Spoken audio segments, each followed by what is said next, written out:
Donald Trump vuelve a la Casa Blanca ayer después de ser nuevamente investido presidente tras juramentarse. Así ponía fin al paréntesis que ha supuesto entre sus dos mandatos la administración de Joe Biden. Joe Biden llegaba, por lo tanto, al final de su carrera presidencial con un último acto como presidente que llama poderosamente la atención, que fue indultar preventivamente a toda su familia, a su entorno, incluido su médico personal. Jurídicamente esto es bastante controvertido porque la diferencia entre, por ejemplo, el indulto y la amnistía es la siguiente.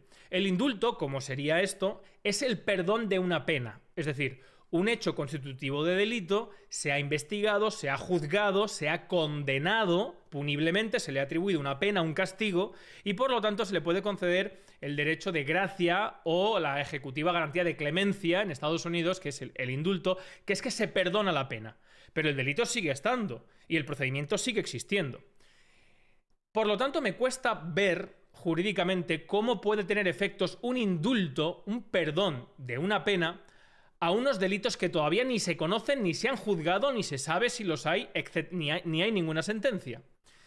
Para evitar un procesamiento, lo que habría que suprimir es el delito en sí. Y eso no es el indulto. Recordemos, el indulto es el perdón de la pena solamente. Pero el delito sigue existiendo, el proceso sigue siendo válido, etcétera, etcétera. En cambio, la amnistía, que es la abolición del delito, no existe el delito, sería otra cosa. Pero claro, esto es mejor que no tener nada, pero jurídicamente es bastante controvertido y me parece más una declaración de intenciones o una confesión pública por parte de Joe Biden más que otra cosa. Y desde luego el alto tribunal y los jueces en Estados Unidos ya pueden ponerse después de esto a investigar con lupa por qué Joe Biden ha querido indultar preventivamente, por lo que pueda pasar, a toda su familia, incluido su médico personal. Y curioso, desde el año 2014, desde el 1 de enero de 2014. ¿Por qué? Si su administración empezó en 2020. ¿Qué pasó en 2014?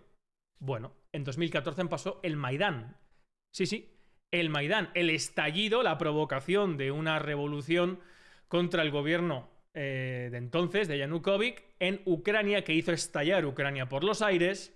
Y como todos sabemos ya, y ha sido ya acreditado por el New York Times, etcétera, etcétera, la familia Biden fue entonces a aprovechar ese golpe de Estado para instalar en esa zona, junto con su hijo, Hunter Biden, ciertos intereses económicos y ciertos intereses empresariales, incluso instalaciones químicas.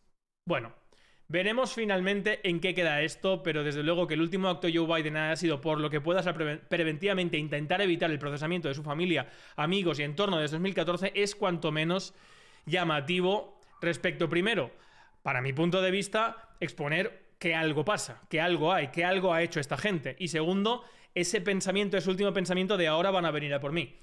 Porque Donald Trump, efectivamente, como veníamos advirtiendo, viene a este segundo mandato con los deberes hechos, nada mejor dicho.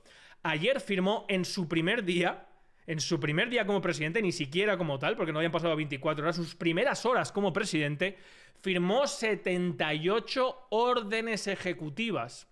78 órdenes ejecutivas. En su primer mandato, en 4 años, firmó 220. Pues bien, el presidente Donald Trump, ayer, en sus primeras horas investido como presidente, ya venía con 78 órdenes ejecutivas, que serían casi la mitad de las que en su primer mandato hizo en 4 años, en su primer día, ya redactadas, ya dirigidas, con un objetivo claro, concreto, etcétera, etcétera. Entre ellos, desde luego, también firmó 1.500 indultos de los asaltantes al Capitolio, las personas que fueron identificadas y procesadas en ese hecho que todos conocemos.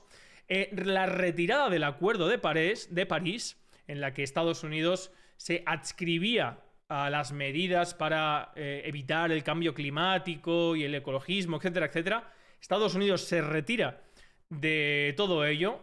Donald Trump ya ha dicho que lo que van a hacer es perforar como nunca en la historia y producir petróleo y gas como nunca en la historia, intentar ser el mayor productor del mundo. Veremos cómo lo hace y si lo consigue, pero desde luego el papel de Groenlandia ahí va a ser importantísimo y la lucha por el Ártico va a ser también fundamental. También declara la emergencia nacional con la frontera en México paralizaba los procedimientos de las personas que están en trámites para adquirir la residencia. Se retiraba Estados Unidos de la Organización Mundial de la Salud, dijo que ni un euro más para la Organización Mundial de la Salud. Congelación de los contratos que el gobierno estaba llevando a cabo. Prohibición del deporte trans, de los trans en el deporte femenino. Un plazo extra para TikTok, etcétera, etcétera, ¿no? Un montón de medidas que han sido fuerte y duramente criticadas y también manipuladas. Y este es un primer punto que os pido que, por favor, difundáis a fuego, porque he tenido que ver con cierto asco y pavor cómo personajes, por ejemplo, como Margallo, pero muchos tertulianos hoy, hacían una comparación de lo que Trump estaba haciendo a los excesos de la política española y una manipulación sin precedentes, un desconocimiento, una ignorancia supina, que realmente creo que es una manipulación y un intento de parar lo que algunos estamos intentando poner en marcha en España. Damas y caballeros, fíjense en este titular del País. Trump barre la era de Biden con una avalancha de decretos contra la inmigración, la agenda verde y la diversidad. Como si Trump estuviera haciendo lo que aquí los presidentes hacen cada 2x3, que es el decretazo. Es decir, sin ningún tipo de mayoría muchas veces en el Parlamento, el presidente, saben ustedes que con la excusa de la urgente necesidad, por decreto aprueba una ley. No tiene nada que ver con lo que ha hecho Donald Trump. Trump no ha aprobado ningún decreto de manera análoga o similar a lo que entendemos aquí por decretos, damas y caballeros. Y ayer ya lo he explicado porque empezaba a escuchar las primeras chorradas al respecto en diferentes radios, en diferentes medios de televisión, y lo explicaba en mi red social Twitter. Los decretos legislativos presidenciales en Estados Unidos no son leyes, porque el presidente de Estados Unidos y las agencias del gobierno no cuentan con potestad reglamentaria ni legislativa. Las órdenes ejecutivas en Estados Unidos, damas y caballeros, son precisamente eso.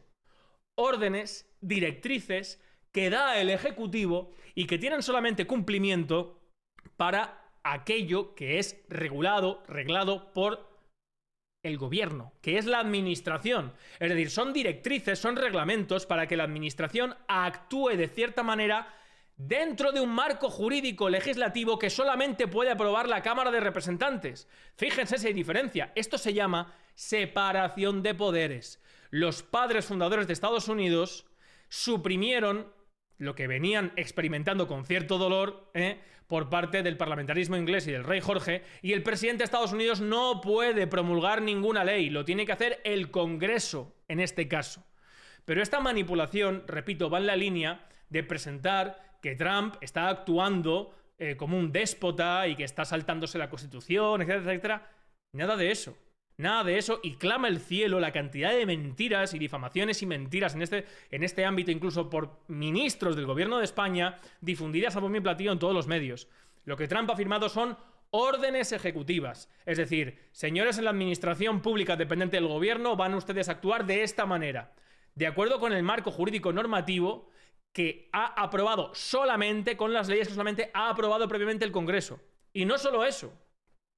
En Estados Unidos, un miembro de la administración puede decir: esta orden ejecutiva no la aplico. Y voy a un juzgado de primera instancia, el de mi pueblo, y declaro sin efecto que esta orden ejecutiva entre en vigor y se puede aplicar porque es anticonstitucional. Eso pasó, por ejemplo, cuando Joe Biden firmó una orden ejecutiva para obligar a todos los sanitarios a vacunarse. Un sanitario de un pueblo fue a su juzgado de primera instancia y dijo: esto es ilegal, a mí no me pueden obligar a vacunarme para ejercer mi trabajo. Un juzgado de primera instancia dejó sin efecto una orden ejecutiva del hombre más poderoso del mundo. Eso fue en la democracia en América, la Alexis de Tocqueville, cuando llegó a Estados Unidos y dijo: madre mía, aquí sí existe realmente unos límites sin control y unas mínimas garantías por parte de cualquier ciudadano. La igualdad ante la ley y la defensa contra los posibles abusos de poder de cualquier ciudadano están garantizados. Eso en España es ciencia ficción. Ustedes no pueden de ninguna manera declarar inconstitucional ninguna ley de manera directa. Solamente pueden los partidos políticos con más de 50 diputados a través del Tribunal Constitucional, que es nombrado por los políticos. Y que por arte de birla y birloque, lo que era inconstitucional se convierte de la noche a la mañana en discriminación positiva. Por ejemplo, para la ley integral de violencia de género, etcétera, etcétera. Repito, están intentando hacerles creer a ustedes que Estados Unidos y España tienen los mismos vicios y defectos. No, también he oído por ahí, como alguien ha dicho, que Donald Trump ahora tiene el control de la Cámara y no tiene oposición. Lo ha dicho Margallo hoy. Pero vamos a ver.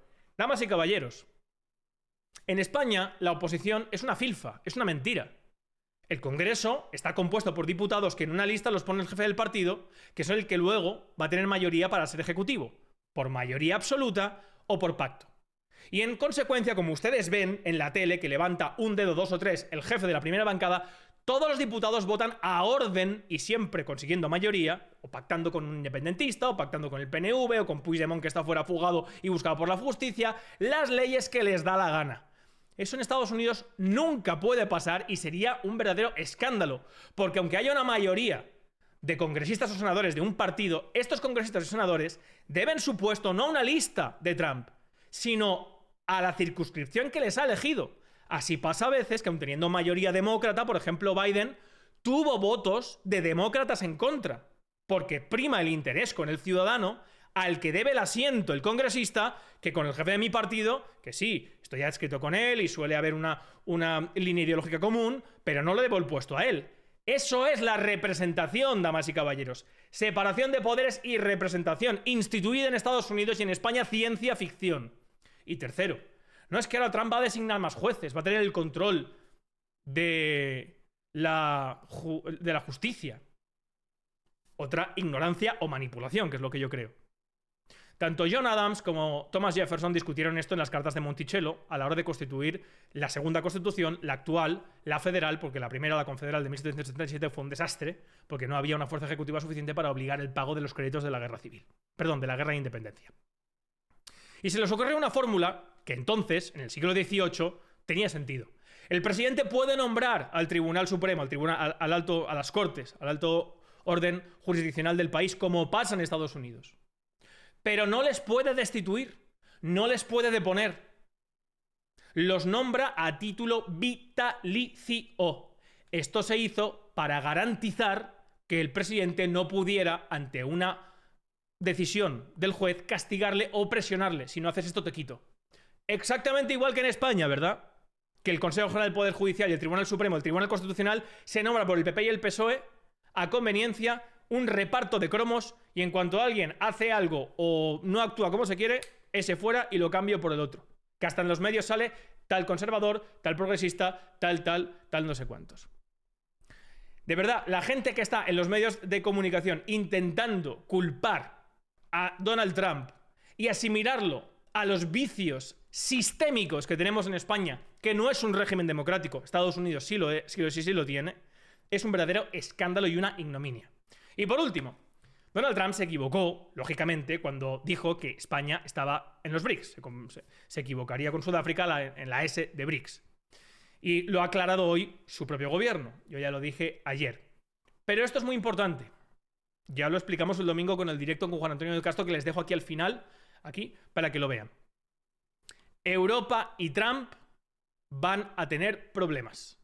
Donald Trump viene determinado al America First. No en vano habló del presidente John McKinley, que fue el que fue asesinado, y su vicepresidente Theodore Roosevelt fue el que llegó a la presidencia con el America First, con el expansionismo por el continente americano, el dominio de Estados Unidos por el continente americano, las guerras con España que nos costaron Cuba, Puerto Rico, para el dominio de Estados Unidos, con la expansión territorial, con el dominio de Estados Unidos y la producción que le llevó posteriormente a ser lo que es hoy.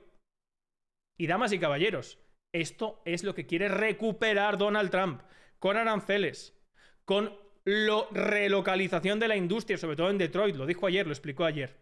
Y Europa va a sufrir, ¿por qué? Porque tenemos una élite política de apesebrados y de acólitos desde el año 45, desde la Segunda Guerra Mundial, cuando Europa continental, Francia, como ustedes saben, Bruselas, etcétera, etcétera, quedó bajo el área de esfera de Estados Unidos en la victoria de la Segunda Guerra Mundial. Y ellos pusieron a los que habían sido barridos por el nazismo, Adenauer, de Gasperi, la constitución de la era de la Comunidad del Carbón y el Acero, que es el germen de lo que después sería la Unión Europea, un mecanismo extensivo de control en Europa de Estados Unidos. Y Trump viene dispuesto a decir, hasta ahora todo ha sido chorreo de dinero y ustedes han hecho lo que han querido. Se acabó. A partir de ahora, lo primero es Estados Unidos. Y voy a exprimirles. Yo he apoyado a Donald Trump desde el año 2016, desde su primera candidatura, porque esto es lo que es necesario en Europa. Es necesario un guantazo de realidad para que la gente despierte, para que nos quitemos de en medio esta estructura política y esta élite política corrupta, apesebrada, sin proyecto ninguno, que Trump desprecia porque sabe que son sus súbditos y harán lo que él quiera. Yo no apoyo a Donald Trump porque la gente que está aplaudiéndole ideológicamente, los patriotitos, no, es que se mete con los woke ahora, tal, no sé cuántos. Estas personas van a genuflexionarse más todavía ante Donald Trump. Van a poner a los ciudadanos españoles y europeos en último término para conservar esa estructura de poder en el que Trump va a apretar la mano. Pero espero que eso sea el despertar para algunos, que lo que queremos es una independencia europea y una independencia española. Yo no aplaudo a Donald Trump. Va a ser fabuloso para Estados Unidos y para los estadounidenses. Va a ser terrible para los europeos. Pero para los que queremos emprender una lucha de libertad, de independencia y de construir un camino propio, va a ser un auténtico bálsamo. Porque va a provocar que mucha gente despierte del letargo y del sueño en el que durante casi 70 años nos han sumido y anestesiado a los europeos. Espero que os haya parecido interesante el vídeo. Por favor, compártanlo. Miren el directo del otro día con Juan Antonio de Castro, que hicimos un análisis de lo que va a ser realmente Trump y que va a ser muy duro con Europa, y hay que enfrentarse a todo esto, generando, por lo tanto, un auténtico despertar en Europa de independencia y un clamor de libertad contra el yugo norteamericano, buscando nuestros intereses y buscando un plato en la mesa en igualdad de condiciones. Suscríbanse si no lo están. Salud y libertad colectiva.